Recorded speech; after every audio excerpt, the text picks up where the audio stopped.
Just off the west coast of France, near the town of La Rochelle, is a fort that was built for Napoleon's war. But unfortunately, by the time it was finished, so had the war. And after a brief period as a prison, she was turned into this spectacular location for an adventure game show that has made it to screens from Russia to Korea. And as a special treat, we're taking you inside the production of the brand new series made exclusively for Challenge.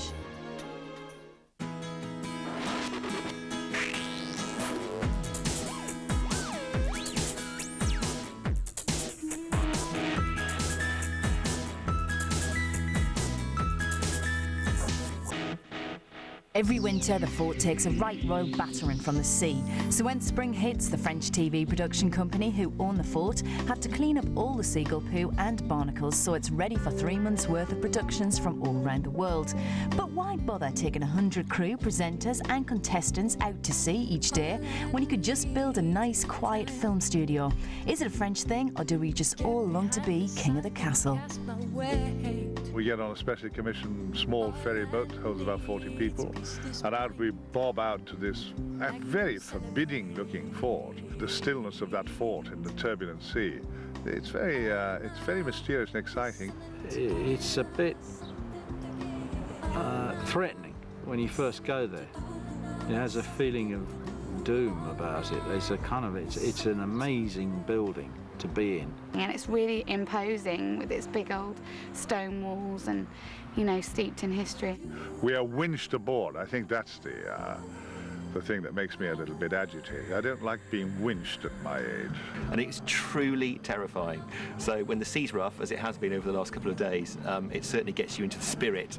I'm not entirely sure it's absolutely necessary because there is a set of steps, but I suspect that we're all made to go up on this basket, so we're terrified out of our wits and it all gets us in the mood. I mean, I think you deserve a medal for just getting on and off the fort, actually. Especially yesterday when we tried to get on and off and there was a nice choppy sea running, and I thought some of us were going to be left on the fort overnight. The growling of tigers and the cracking of whips and the groans of the slaves and the screams from the torture chambers. It's just heaven in there. There is a clear format to Fort Boyard which has to be kept to, but every country that goes there takes their own production team, contestants and importantly presenters. They are the ones who bring the show alive by supporting, testing and taunting the people who want gold. Because this is a new series on a new channel, it would only be fitting if we had a whole new set of characters. I play Lord Boyard, and well, it's his fort, and he's a sort of mysterious character who lives on the fort and hoards this heap of gold, and he doesn't want anybody else to get it. Chris has just got that look. He just looks sort of menacing. He looks like he belongs on there with all his money. Chris has just got that natural menace. I mean, we all know him from The Bill, but he's got this angular face and this ability to absolutely cut you down. From the sound of the gong, you'll have 40 minutes to solve the challenges and riddles in an attempt to win 5 keys that will open the treasure room door. And then, with the clock still ticking, you have to find some clue words and get the code word that will release the treasure. Sounds very simple, doesn't it? But I can assure you it's not. It's not Burnside from The Bill, it's Chris within another character, and the character of Boyard. Well, we're ready to go, Boyard. Okay. Well, I'm kind of Boyard's... I'm supposed to be Boyard's niece, but I'm kind of like the good guy, really. Jodie is very good thinking on her feet, very good at ad-libbing. Welcome back, honey. Was it horrid in there? We need to have 5 keys and we've only got 4. She is going to be closer to the contestants than before because she's the one that brings them to the fort and she's trying to help them. But she also has a love-hate relationship with Chris. Have you not been feeding those tigers, Boyard? Oi, Toodles, shut it. Where Chris probably quite likes her, but finds her a bit of a nuisance coming onto the fort. I think with Jodie, she's young, fun, has a natural warmth, lots of energy, good on camera, pretty to look at. I think what happened was that somebody saw It Shouldn't Happen to a Wildlife Presenter, which was really embarrassing because it was all the worst clips of my last programme, being sick, crying, all that kind of stuff. And I think that somebody from Challenge TV had seen it and said, you know, let's get her show reel in, and that's sort of how it happened, really. I'm here to play as old sea captain because that's the sort of parts I get now, old sea dogs. The legend of the fort is that the person in the watchtower is a wise man who writes the riddles. When I was aboard a ship having a very good time, and the cabin boy aboard this ship was dipping pieces of bread in neat rum and throwing them to the seagulls. In no time at all, the seagulls were all inebriated, and as this boy said, he left no turn unstoned. Ha, ha, ha, ha, ha. Now, Tom is a legend himself in my book, and I've worked with him many times before, and I love working with him. I just think he's incredible. With Tom, we talked about, should he be a professor? Should he be a medieval wizard? Then he came up with the idea of being a 19th century sea captain. I'm the captain, yes, I'm your captain, yes. And Tom, well, Tom really speaks for himself. He's this cult figure, full of stories and absolutely hilarious anecdotes. And I think he brings his own feel and element of madness, shall we say, to the show. He's a prisoner. He's a romantic prisoner on this Fort Boyard, kept there by Boyard himself, yeah. He rather resents it, but he's philosophical and makes the best of things, you know. And Tom is remarkable, where you give him the riddles and he elaborates and embellishes around that and then goes off at a tangent. So we give him free rein to be wacky or quirky.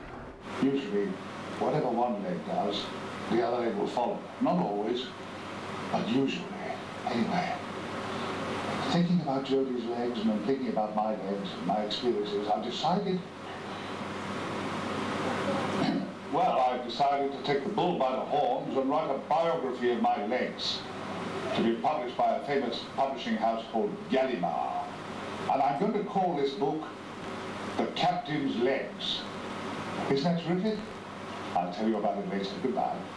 Tom is just amazing. He's just brilliant, and he's so suited to the part. I mean, I think he's just sort of very eccentric generally, and he's perfect to play the mad sort of captain. I am enjoying myself. I resolved very early in my life to try to enjoy myself in spite of all evidence which pointed towards misery and melancholy and unhappiness and self-pity. To make an episode of Fort Boyard takes more than just a decent location, some interesting presenters and fit contestants. It is a logistical nightmare. There are over 100 people on the fort every day, including 10 camera crews who literally run from shot to shot. Essentially, it is a TV set on water. There's a lot of crew, there's a lot of people on the fort though, and it feels like a little family, I think. They film Fort Boyard for all different countries around the world over the summer, so it's a really well-oiled machine here. Everything's very, very well organised, very well set up. You know, we all run to schedule. You know, there's hundreds of crew here. And they've been doing it for years and years, so they know the fort so well. They know where they've got to be and what they've got to do. But it's funny sort of running behind them because they're really fast, you know. The French production team every year provide new challenges and new adventures. I love the French crew, but I mean, I've got a bit of a vested interest there because, you know, because I listen to them and they're very nice to me and it allows me to practice my rather rudimentary French. Yeah, they're quite cheeky, you know, they're sort of always up to mischief, I think, hiding keys and things like that. It's actually a very good example of us all being Europeans. I mean, you know, yesterday or the day before we were on that technical run through there, it was great hearing all those languages, and one of the cameramen turned out to be Polish. He's got a sister in Portsmouth. Fort Boyard is one of the most difficult and challenging shows to make. It's not only the fact that you are in the middle of the sea trying to do a show and you're there for 12 to 14 hours a day working constantly with very short turnaround times. It's the mammoth operation both on land and at sea that goes with that. The format of the game is that the captain will give them a clue. Actually, it's a riddle. He's a great riddler, but a very tiny person, very witty and agile, comes racing up, leading the breathless contestant. Each episode of Fort Boyard is shot in as much as real time as possible. Yes, there are pauses, but they are very, very short pauses. We want to keep the energy up with the contestants, and it's unlike any other show where you would do a challenge, stop, rest, and then move on to another challenge. The pace of the show is natural when you're filming. Sometimes I tell them a story, and then like all these old boys who live in several worlds, I remember what they're there for, and then I give them a riddle. People like riddles. Another aspect is script writing. We have a very good writer on board. I'm the writer. I'm the one they never interviewed. The one that makes the whole thing work, and they didn't even chat to me. When you're doing a schedule like this, it can be everything from working through the night trying to do the schedules and the running orders, rewriting cards, rewriting the script, dealing with temperaments and personalities of my team and the host, and trying to keep them on a level course when they get depressed or when they get disappointed with something, and also motivating them during the day. It's tiring, but it's one of the most enjoyable shows to do, especially if the weather's good.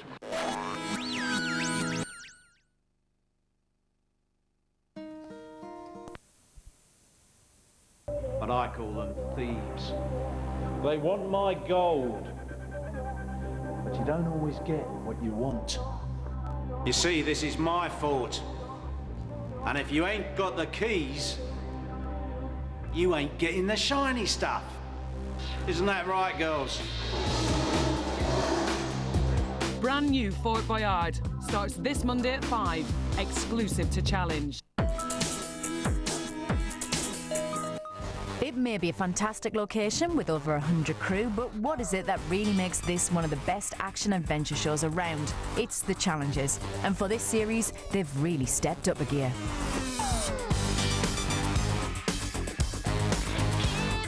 The show is jam-packed with challenges, and the viewers just love watching people, you know, put to testing their strength and ability. You've got to be super fit.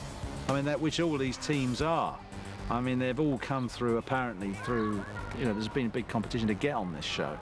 And once they're on it, I mean, they're top athletes, a lot of the people on this, which is quite necessary. You have to be very, very fit to do it. You need to be really serious, but you need to go on there thinking that it's going to be a lot of fun as well. And you need to be fit.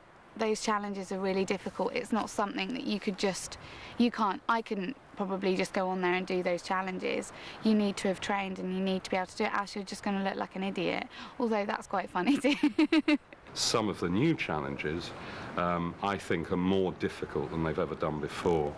I mean, I remember the stuff they used to do on gladiators and stuff like that. Well, I think the stuff they do on this is much harder than that. Having come here and seen how difficult the challenges are, and realising that there's probably none that I would actually tempt myself. You realise how hard it is, and that's genuine fear on people's faces, and I think you can pick that authenticity up in the show. For me personally, it would be the underwater one, because I'm petrified of going anywhere near, kind of feeling claustrophobic. You're under the water and you have to swim with your spanner to kind of a little tomb that's under the water, and you have to unscrew all the bolts, but you don't have any breathing equipment. You're kind of under the water, and you have to find spaces to come up, and that feeling of being like, you can't get out. Suspension bridge where you're walking across a rope. It's not dangerous, but it really does take it out of them. And you've always got that fear, am I going to fall into the tigers? Well, no, they're not, but it does look like that. But I think one of the hardest ones is definitely the tightrope, the adventure, the tightrope across the top of the fort, where they just have this kind of pole to balance, and that one looks like it's really tough. You're high up, it's scary, your legs go, and it is genuinely scary, and I think that's what makes the show. They're tremendous challenges. Well, there's one they had to pull a massively heavy sword out of a thing like Sword in the Stone. A colleague of ours here tried it yesterday, and failed. No, he didn't fail actually in the first part. He managed to pull it out, but then you have to cut a large rope with it. But I mean, it weighs a ton. One of them involves 2 contestants. One of them has to be very strong to raise water through a very strange contraption. The female member of the team holds some plastic guttering on an unsteady surface and has to fill a container. So the water is going from one side across the top and then into the container. And what happens is, as you get tired, you cannot turn it very quickly, so the water runs out. There's one which I think is a nightmare. I mean, you could dream about it, and it's climbing up a rope, which is actually, as you climb up it, being let out on a pulley, so you can't get to the end of it. I mean, it needs the most massive amount of body strength to hold on, and then release this key with one hand to get this key through a sort of maze to let it out, while this rope is still coming down, so you've still got to keep pulling up on the rope. Some of the challenges actually, you know, require some courage actually. They do, they really do, but yeah, they're young. But it must be amazing to be young. I was young, but that was very early in the last century, and there wasn't the opportunity to do these larky things on television, you know. You know, I think that it's really good because it allows them to excel and to kind of fail, which is, you know, I don't know, it's where the entertainment factor comes in. Even with the most difficult and physically challenging tasks, you need teams that are going to at least have a chance of completing some of them. The producers asked everyone, from judo clubs to the Royal Marines, to apply. So we decided to follow one of these teams for a day to discover what it takes to be a contestant and how they found the whole experience. I'm Jodie Penfold and I'm here with team Time to Play. Although if Boyard has his way, there'll be absolutely no playing. But we don't care because we're out to crack the code and get his gold. Are we ready to go and meet him? Yeah! It's the day before filming, and the team Time to Play arrive at the contestant briefing, where they will be told all they need to know about the show and get to meet the hosts. It's his fault. He's come up with the challenges to test you. He's looked at your abilities, your weaknesses, and he's putting you through those tests.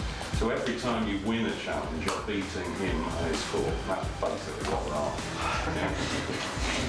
And Jodie's with you guys. She's the one who's helping you through it, keeping you away from him, and helping you through the challenges and describing everything. After a quiet night, the group get together for a hearty breakfast before setting off for the docks to catch the boat.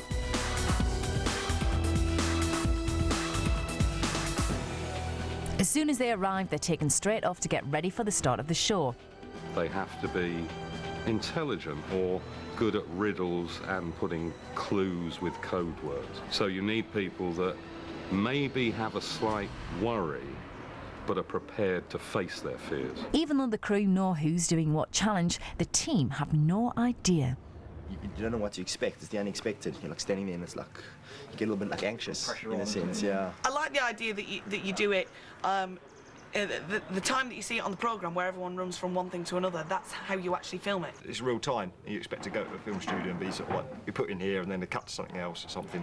But everything is real time and you're like, whoa, and it is, you know, full on adrenaline the whole like 45 minutes you're there. And you come at the end of it like that and just pop out like, whoa.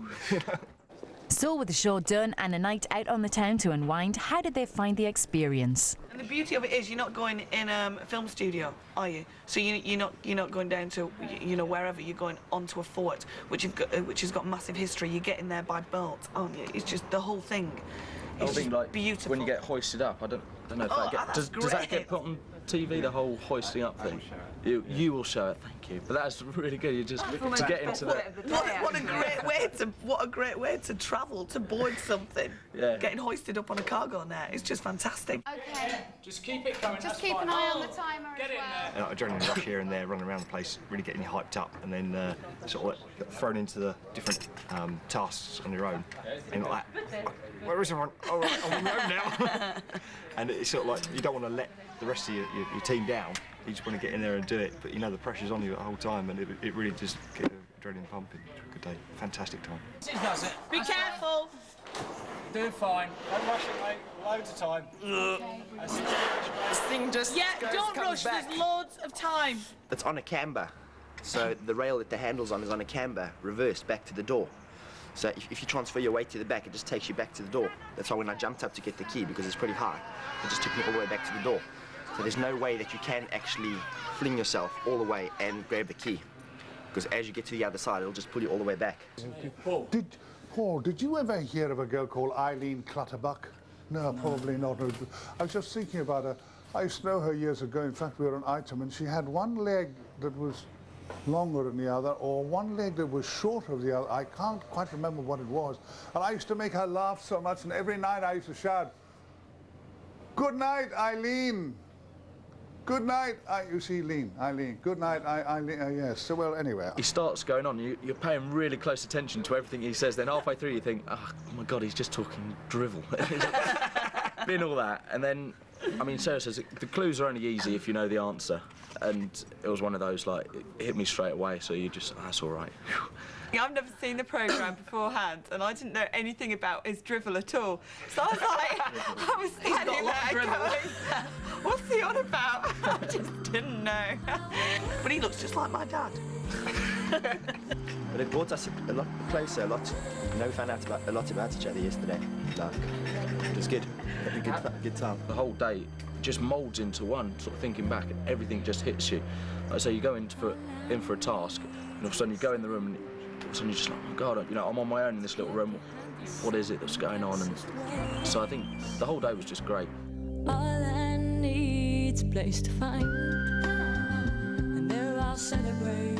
Well, I think it's a little known fact, but Fort Boyard is actually the granddaddy of adventure formats, and actually Crystal Maze came out of Fort Boyard in the 80s, so it is absolutely the seminal adventure show, and I think the ratings for the show reflect that on the channel. From an audience point of view, you're sitting at home and you're thinking, come on, do it. But there's also the kind of bit of you that wants to see them be fools as well. I mean, not in a nasty way, but we can all empathise with. You know, we had a really positive response from all our viewers on the forum.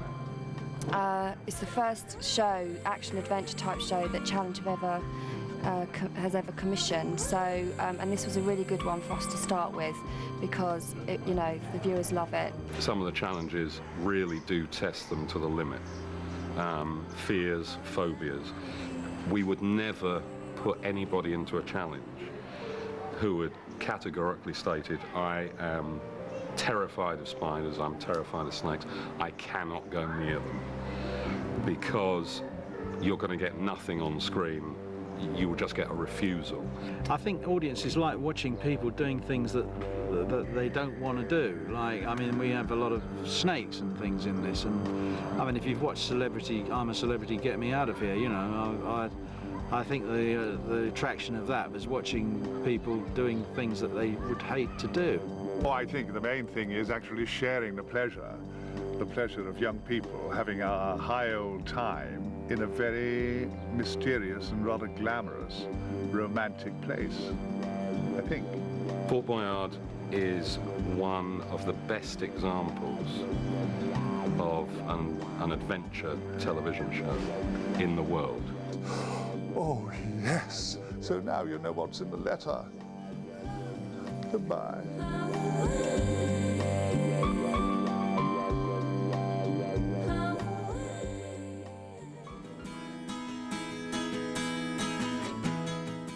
So you thought the tasks were hard? Now you've seen what goes into the making of it. Yet the all-new series of Fort Boyard kicks off tomorrow at 5. Promo to follow very shortly. And make sure you don't miss the Fort Boyard special tonight at 6:30. I tell you, we're all going Fort Boyard mad down here.